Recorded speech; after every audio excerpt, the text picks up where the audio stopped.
assim: meu bem, você está com mau hálito de novo.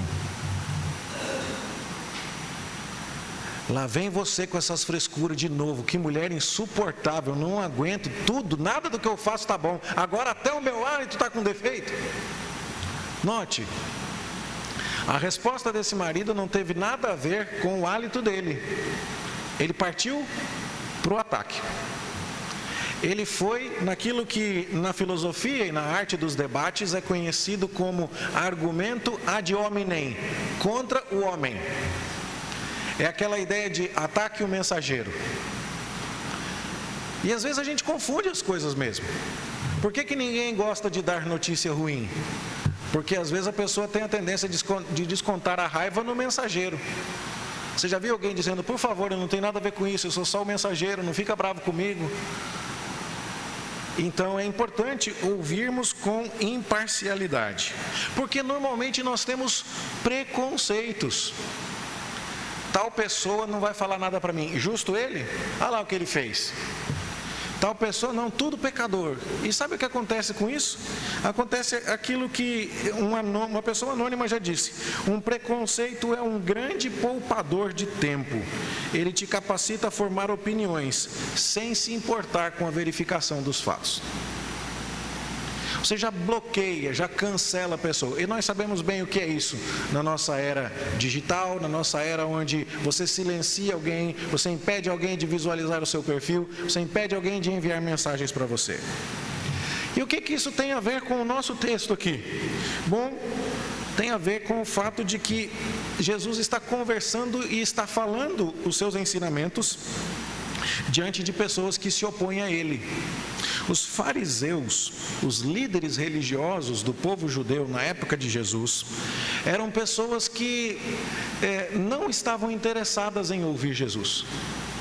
Note, o Filho de Deus estava entre eles, mas Jesus era descendente de um carpinteiro segundo a carne. Seu pai humano, José, era um homem humilde. E embora Jesus soubesse escrever e ler, nós sabemos que ele leu as palavras do profeta Isaías na sinagoga, nós sabemos que ele escreveu com o dedo no chão no episódio da mulher adúltera, e a Bíblia não nos conta como foi que Jesus aprendeu a ler e escrever. Esse era um conhecimento de poucas pessoas naquela época. Mas Jesus era escolarizado, Jesus era culto. Aos 12 anos de idade ele estava debatendo com os mestres da lei no templo. E apesar de ter toda essa escolaridade, os fariseus recusavam a mensagem de Jesus por uma espécie de falta de diplomas suficientes, mas também por conta de uma inveja e de um receio de que as verdades que Jesus dizia pudessem tomar deles a posição de liderança no meio do povo de Israel. É aquele mesmo problema que nós já vimos com relação aos magos que vieram do Oriente a Jerusalém, perguntando onde estava o rei dos judeus. Os sacerdotes e escribas disseram: ele vai nascer em Belém. E então os magos vão até lá, mas em vez de ficar felizes porque nasceu o rei, a cidade de Jerusalém fica agitada e fica com medo. Porque está vindo alguém aqui que vai mudar a ordem das coisas. E se a gente curtir a página desse homem, se a gente divulgar o perfil dele, se a gente compartilhar os vídeos e os áudios dele, se a gente curtir os stories dele, ele vai ficar popular e daqui a pouco nós não seremos mais as pessoas na liderança religiosa daqui de Jerusalém e de Israel. Então os fariseus têm grandes reservas para com Jesus. E apesar de Jesus falar verdades e de ele expor aquilo que Deus queria comunicar ao seu povo, os fariseus rejeitam a sua mensagem, porque antes de rejeitarem a mensagem, rejeitaram o mensageiro. E isso é curioso, meus irmãos, porque gente do mundo nos ensina a tomar cuidado com isso. Eu lido agora com gestão de pessoas, liderança de pessoas na igreja e no trabalho, e estou bastante atento a postagens que envolvam liderança empresarial, liderança corporativa. E Roberto Justus, você deve se lembrar que ele tinha um programa, de tá demitido, tá contratado, não sei o que, eu não esqueci o nome do programa, O Aprendiz. E aí ele contava ali naquele vídeo breve que eu assistia, que toda vez que ele ia demitir uma pessoa, que ele fazia questão de chamar a pessoa e dizer, não vai dar, a nossa parceria vai precisar acabar, mas eu queria que você me dissesse, o que você achou de trabalhar aqui? E que normalmente a pessoa que está saindo, ela não deve mais nada para ninguém mesmo. E ela fala, agora eu vou soltar os cachorros, eu vou falar tudo que estava entalado aqui. E ele dizia que ele aprendia muito sobre os cantos escuros da sua empresa, sobre os problemas que ninguém teria coragem de contar enquanto trabalhava lá, mas as pessoas falavam para ele. E que normalmente nós temos a tendência de rejeitar ou de desprezar essa opinião. Por quê? Não, esse cara não vale nada, por isso mesmo que já estamos mandando embora, eu não quero escutar o que ele tem a dizer. Note, eu não estou dizendo que em qualquer lugar você vai encontrar a verdade. Não. Mas nós precisamos tomar cuidado, porque às vezes, em função de um bloqueio, uma reserva, uma antipatia, porque como pecadores que somos, nós temos isso. A gente gosta mais do cabelo do fulano do que do cicrano, o trejeito da fulana, o sapato da beltrana. A gente tem afinidades maiores com umas pessoas do que com outras.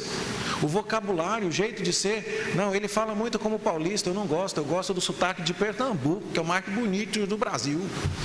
E aí com isso você tem mais abertura para um, mais fechamento para outro. E isso é importante. Nós precisamos estar dispostos a ouvir a verdade onde quer que ela esteja. E por terem rejeitado a pessoa do Senhor Jesus, os fariseus agora estavam rejeitando a sua mensagem. O exemplo mais próximo disso que eu estou dizendo a você está no capítulo 7, dos versos 36 a 50, exatamente a história que antecede a abertura do capítulo 8, onde você tem ali uma pecadora que ungiu os pés de Jesus. Jesus foi à casa de um fariseu e, chegando lá, aquele fariseu não deu a ele o tratamento adequado que se deveria dar a um visitante. Normalmente, quando você recebia uma pessoa na sua casa naquela época, já que todo mundo andava de sandália aberta e as ruas não eram asfaltadas, então tinha muito pó, você oferecia àquela pessoa uma bacia para que lavasse os seus pés e lavasse as suas mãos. E o cumprimento cordial para um visitante era recebê-lo com um ósculo, um beijo na face. E aí então aquele fariseu recebeu Jesus, afinal de contas Jesus estava crescendo em popularidade e ele queria parecer alguém antenado com as tendências religiosas da sua época, mas ele não tinha grande consideração pelo mestre. E isso fica claro quando ele não apenas deixa de cumprimentar Jesus com o beijo, e deixa também de oferecer a Jesus uma bacia para que Jesus se lavasse. E então entra uma mulher pecadora, uma prostituta, que na maneira como as pessoas se deitavam à mesa para comer, tornava essa situação possível. Jesus comia deitado, como as pessoas o faziam na época, então seus pés ficavam para o lado de trás, e aquela mulher vai até lá e lava os pés de Jesus com as lágrimas, e enxuga os pés de Jesus com os cabelos, e beija os pés de Jesus. E aí então fica claro que aquela mulher estava muito mais propensa e muito mais receptiva ao mestre, clamando por perdão, do que o próprio fariseu que hospedava o Senhor Jesus. E essa diferença de opiniões criava a distância que impedia os fariseus de ouvirem a palavra de Deus. O versículo de número 10 do capítulo 8, ele é bastante severo nesse ponto. Jesus explica a parábola e diz assim: a vós outros é dado conhecer os mistérios do reino de Deus, aos demais fala-se por parábolas, para que vendo não vejam e ouvindo não entendam. Você já parou para pensar nisso? Jesus codificou os seus ensinamentos, encriptou os dados. Pensa, de tal forma que a mensagem só fosse recebida por aqueles que primeiro criam no mensageiro. Lembra de Jesus falando no Evangelho de João: vocês não creem porque vocês não são das minhas ovelhas. As minhas ovelhas ouvem a minha voz, eu as conheço, elas me seguem. Então é importante que recebamos o Senhor Jesus e recebamos tudo o que Ele tem a nos dizer com imparcialidade. Nós lutamos contra isso a vida toda. E talvez você possa contar alguma história parecida. A mais famosa que aconteceu comigo foi que a minha mãe dizia o tempo inteiro que eu precisava comer couve e brócolis. E eu falava, isso aí é conversa dela. E aí um dia, na terceira série, na escola municipal Valdemar Ramos, lá em São José dos Campos, a professora Valdiceia, cheirosa, bonita, abriu o livro de estudos sociais, aquele que era grandão assim, que a gente abria, ele enchia a carteira inteira, e tinha uma página colorida lá falando do valor dos alimentos. E aí então, o que eu fiz? Cheguei em casa e falei: mãe, a senhora pode cozinhar couve? Você consegue imaginar o quase princípio de infarto que deu nela? Ah, professora, você ouve, né, peste? Você consegue entender? E depois, quando a gente começa a namorar e fazer umas coisas que a mãe mandava fazer e não fazia, mas quando a namorada manda, a gente vai lá e faz também, não é assim? Que coisa! Eu não estou com isso desprezando de forma alguma o elemento afetivo do aprendizado. A gente sabe disso. Estava participando dos treinamentos da semana pedagógica lá na escola e escutando histórias sobre a inclusão, por exemplo, de meninos autistas, que tem um hiperfoco. Eu estou aprendendo essas coisas lá. E aí o menino gosta do Mickey, e tudo que tem de Mickey ele presta atenção, ele fica doido ali. A professora conversou com a mãe do aluno antes e no primeiro dia de aula foi com a camiseta do Mickey. Pronto, melhor ano da escola do menino, porque ele criou vínculos afetivos. Que coisa boa! Eu não estou dizendo que isso não deva acontecer e que a gente não deva se esforçar para em tudo sermos o mais agradável possível a todos. Claro que não. Se eu souber que a igreja, por exemplo, não gosta de gravata azul, eu vou trocar a cor da gravata, não vai me custar nada. Mas a questão é outra, é que eu e você precisamos aprender a ouvir a verdade onde quer que ela estiver. Você já parou para pensar que na Bíblia tem coisas do tipo... os judeus estão tramando para matar Jesus. E aí então alguém chega e fala assim: mas tem que matar mesmo? E lá no Evangelho de João nós vemos o sumo sacerdote dizendo assim: é melhor que morra um do que pereça a nação inteira. E aí o evangelista João, discípulo de Jesus, disse: você escutou o que esse cara falou? E ele estava certo, era melhor morrer mesmo só um do que perecer todo mundo. A verdade estava na boca do ímpio que queria assassinar Jesus. Ele nem tinha percebido isso. Nós precisamos ter um compromisso com a verdade e nós precisamos ouvir com imparcialidade, sem preconceito. Tome cuidado com isso. Será que você já fechou o coração para alguém que é boca de Deus na sua vida? E por birra mesmo, preconceito, cisma, usando a palavra goiana, por ser custoso, custosa, você está dizendo: não vou fazer, eu sei que é certo, mas agora também não faço. Não é assim que nós devemos ouvir a palavra de Deus. Nós devemos ouvir com imparcialidade. Segunda lição aqui do texto: nós também precisamos ouvir com prioridade. A palavra de Deus é urgente, ela é inadiável. O Senhor Jesus comenta que na parábola do semeador, o semeador saiu a semear e uma parte da palavra, das sementes da palavra, caiu à beira do caminho. E os espinhos cresceram e sufocaram a semente, de tal forma que ela não germinou. Então, nós precisamos tomar cuidado, porque a resposta que temos de dar à palavra de Deus é hoje. É para hoje o assunto.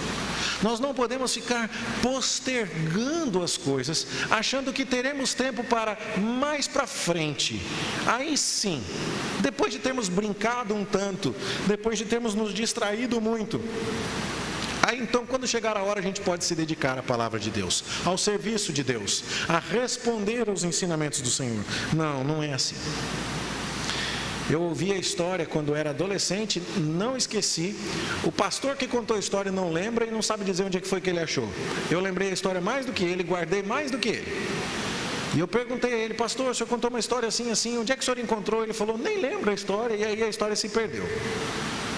Mas a história era de um rei europeu que descobriu uma ilha nova que não pertencia a império nenhum ainda, e chamou o seu almirante, entregou a ele uma frota de navios e falou: vai até lá, toma posse dessa ilha, em nome do nosso país, finca a nossa bandeira na praia e toma os nossos canhões e coloca lá, e esse território recém-descoberto será nosso.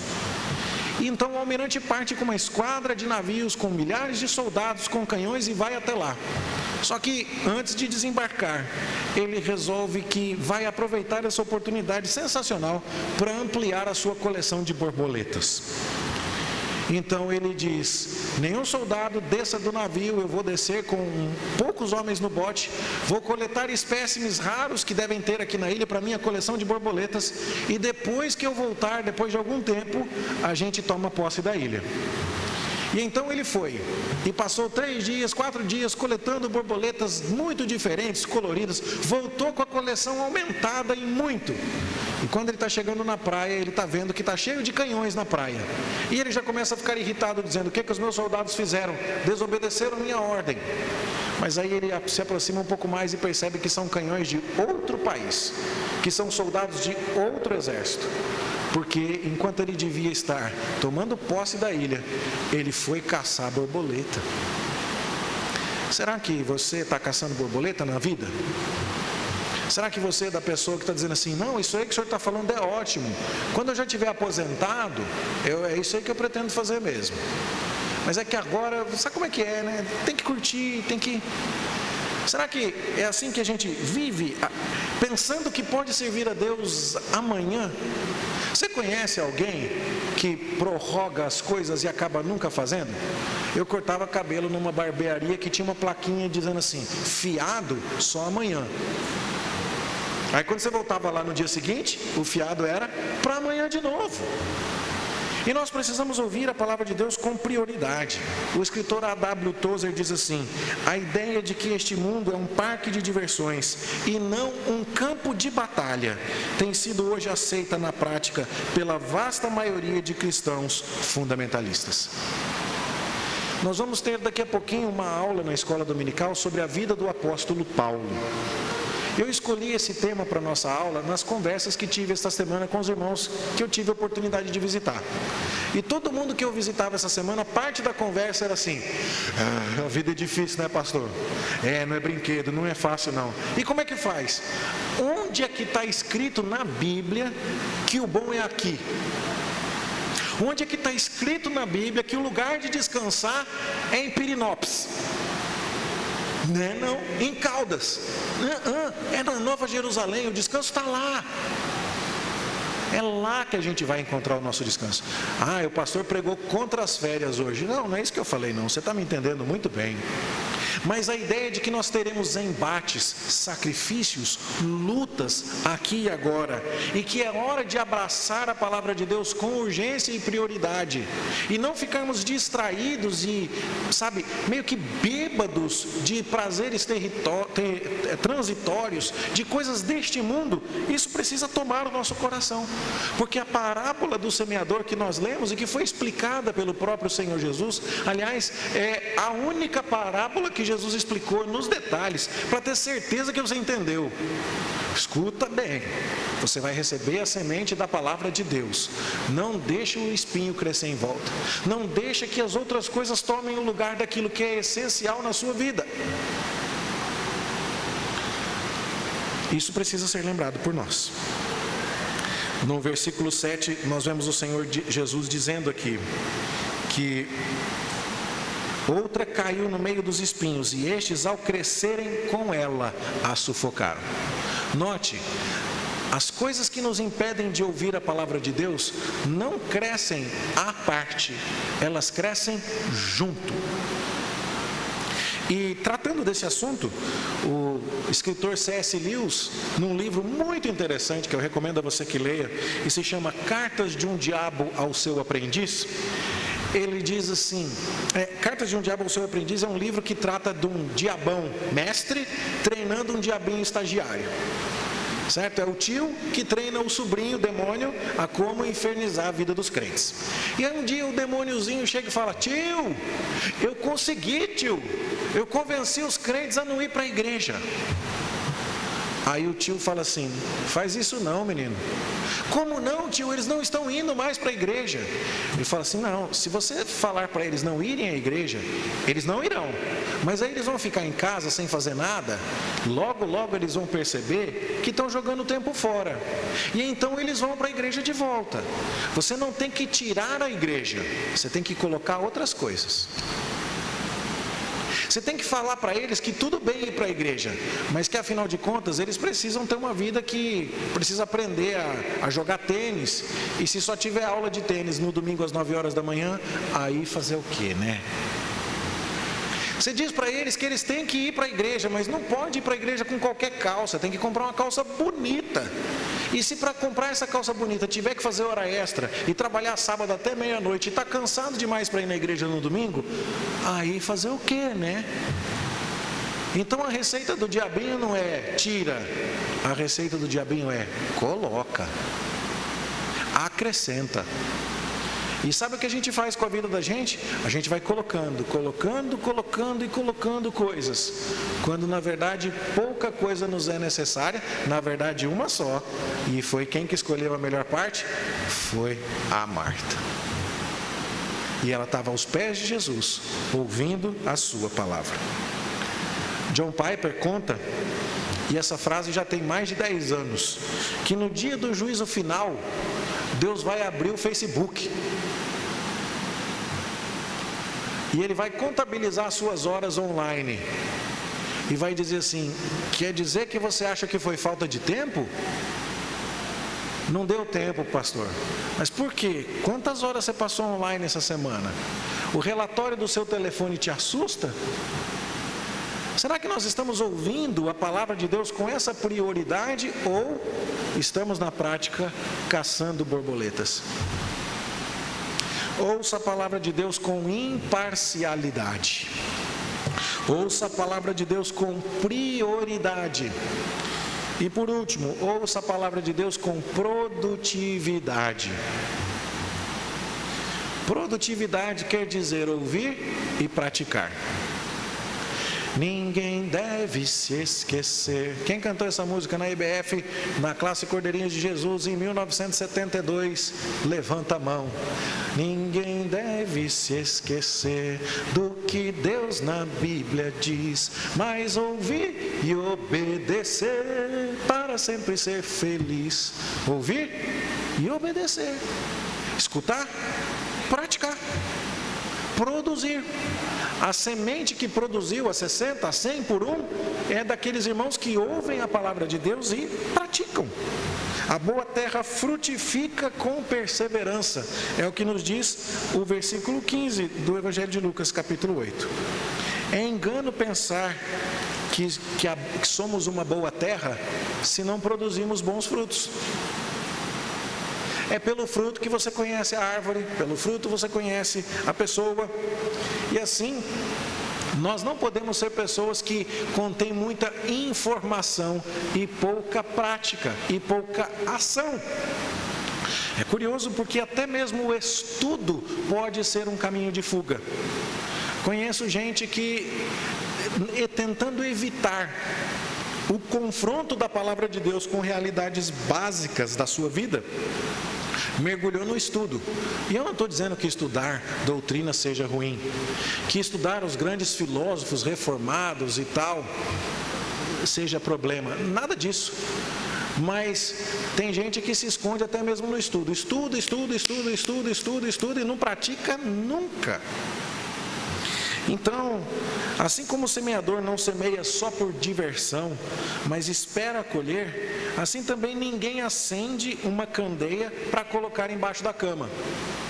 Tudo bem, né? Tem aquelas histórias. Qual que é a semelhança do bule com o pinico, né? É que os dois guardam embaixo da cama. Ah, você guarda o bule embaixo da cama? O bule é meu, eu guardo onde eu quiser. Ah, tem aquela história, né? Mas ninguém acende uma vela para colocar embaixo da cama, porque a cama vai tampar a luz da vela, vai pegar fogo na cama. A vela você acende para brilhar. Quando Deus pregou a palavra dele para você, Ele pregou para frutificar. Então o que acontece? O semeador não jogou a semente para vê-la sendo sufocada pelos espinhos, para vê-la cair entre pedras e ser esquecida. Ele semeou para vê-la frutificar. Então, nenhuma planta vai crescer apenas embutida no solo, né? Mas assim também ninguém deve pensar que a palavra possa produzir resultados secretos na vida de alguém. A semente que vai produzir pode até ser um tubérculo, uma beterraba, uma mandioca, uma batata. Cresce para baixo, mas cresce para cima. Quando a palavra de Deus frutifica na sua vida, ela não produz resultados secretos.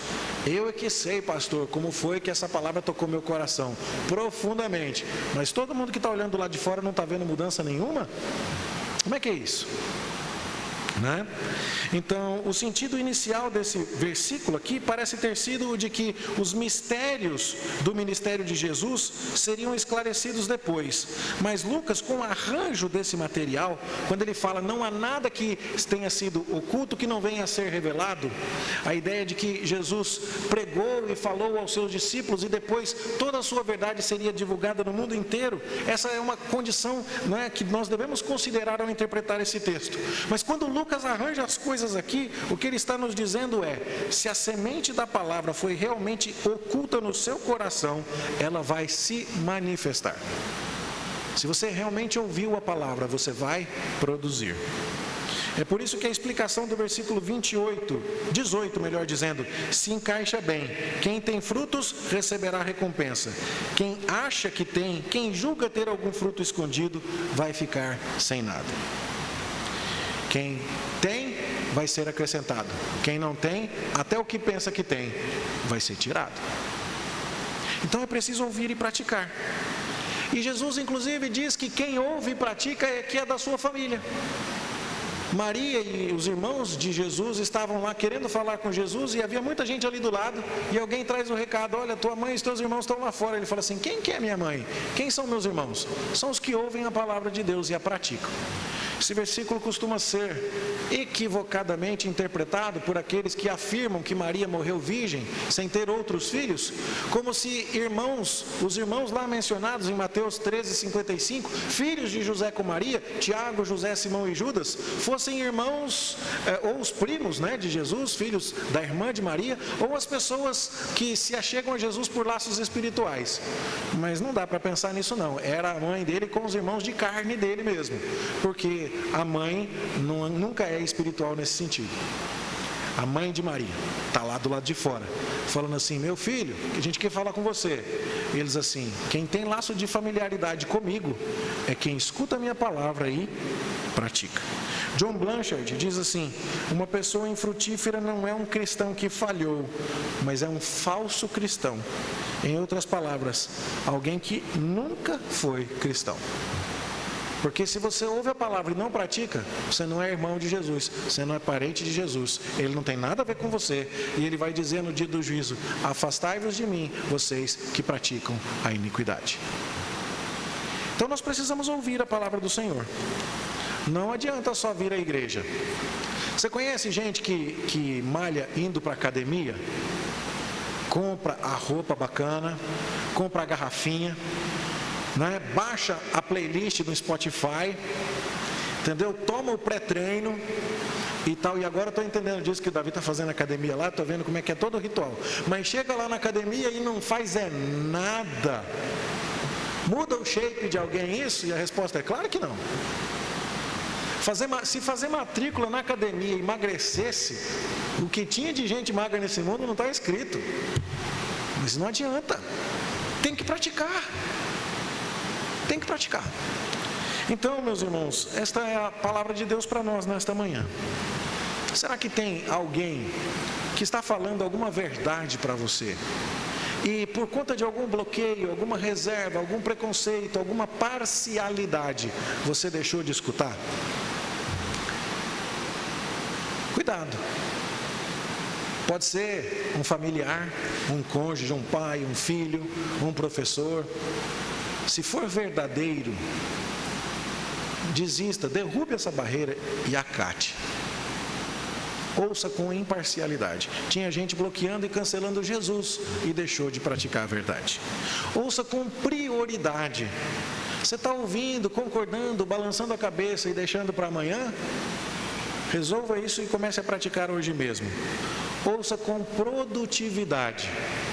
O que conta não é o quanto você sabe, mas é o quanto você pratica. Tem muita gente carregada de conhecimento indo para o inferno. E tem muita gente simples, humilde, que conhece tão pouco, mas que tem uma vida tão bonita e que glorifica Jesus de uma maneira tão bonita, que nós precisamos prestar atenção a isso. Que o Senhor tenha misericórdia de nós e nos ajude a vivenciar isso na nossa vida diária para a sua glória, em nome de Jesus. Amém. Nós vamos cantar um hino chamado Crer e Observar. Tem que acreditar e tem que obedecer. E então, como resposta a isso, enquanto estivermos cantando, se você veio preparado para consagrar ao Senhor seus dízimos e suas ofertas, você pode trazê-los à frente e depositá-los no gasofilácio.